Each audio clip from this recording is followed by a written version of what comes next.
आज चाहिँ म माइत जाँदैछु। माइत जाँदाखेरि यो चाहिँ बाटोतिर यस्तो छ नि मेरो भाइको छोरीको भात खुवाइ छ, त्यही भएर म सिन्धुपाल्चोक भोटचौर जाँदैछु। कति राम्रो घाम लागिरहेछ यहाँ आज, त्यही भएर माइत जाँदैछु।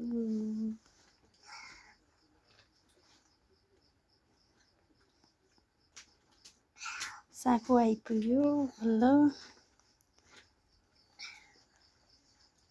साहुको बजार हो यो चाहिँ। त्यताबाट चाहिँ साली नदी जाने हो, अनि उता नभएर हामी चाहिँ यतापट्टि लाग्ने भोटचौर जानलाई।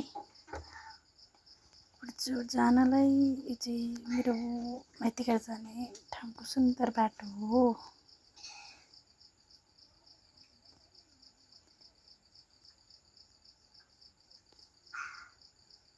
अनि कति बेर लागेको टाइम पनि जाँदैन भनेर चाहिँ म चाहिँ दिक्क लागिरहेको छु। मैले चाहिँ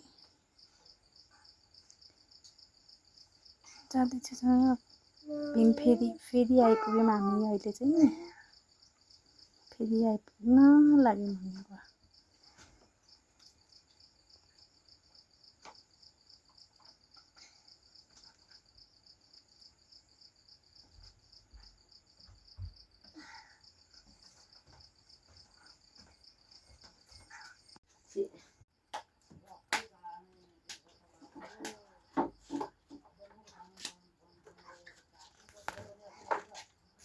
यो चाहिँ भोटेश्वर जाउने र उता जाने।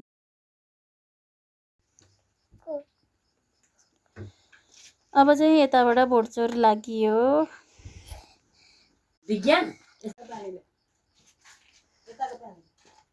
आज चाहिँ मौसमले पनि साथ दिएको छैन। सबै हुन्छ नि राम्रो राम्रो सिनहरू चाहिँ पुरै बादलले छेकिया छ। त राम्रो थियो यहाँबाट देखिने दृश्यहरू। पानी पर्न ठिक्क परे जस्तो भइरहेछ। बर्खाको समयमा यस्तै हो। ल भोटेचौर चौकी चाहिँ आइपुग्यौँ हामी। चौकीमा आइपुग्यौँ। अब भोटचौर बजार आइपुग्यौँ। ल फाइनली म घर आइपुगेँ। म आउँदाखेरि चाहिँ भात खुवाइ सुरु भइसकेको रहेछ। सानीलाई चाहिँ गर्मी भएर उकुस मुकुस भएर